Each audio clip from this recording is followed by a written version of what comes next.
গল্পের নাম ছোট রাফির মিষ্টি সততা। একদিন সকালে রাফি নামের ছোট্ট এক ছেলে স্কুলে যাওয়ার পথে রাস্তায় হাঁটছিল। হঠাৎ সে দেখল মাটির উপর একটা চকচকে 100 টাকার নোট পড়ে আছে।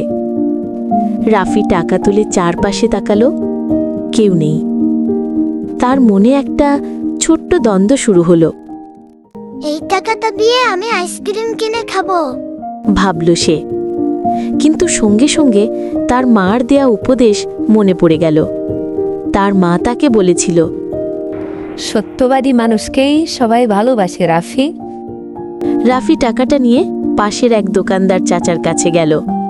বলল, চাচা এই টাকাটা আমি রাস্তায় পেয়েছি, কারো যদি হারিয়ে থাকে দয়া করে খোঁজ নিয়ে দেখবেন।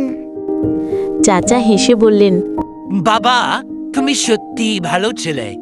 এই টাকা তোমার নিজের না হলেও তুমি ফেরত দিতে চেয়েছো, এটাই তোমার আসল সম্পদ। কিছুক্ষণ পর এক বৃদ্ধ লোক দোকানে এসে বললেন, আমার মনে হয় আমি এখানে একটা 100 টাকার নোট ফেলেছি। রাফি খুশি হয়ে টাকা ফিরিয়ে দিল। বৃদ্ধ লোকটি দোয়া করে বললেন, আল্লাহ তোমার মতো সত্যবাদী সন্তানকে বরকত দান করুন। সেদিন রাফি শিখল, সততা সব থেকে বড় গুণ। হারানো জিনিস ফেরত দেয়া মানে শুধু টাকা নয়, নিজের মানও রক্ষা করা। শিক্ষণীয় কথা, সততা মানুষকে সবার প্রিয় করে তোলে। ছোট কাজের মধ্যেও বড় গুণ প্রকাশ পায়।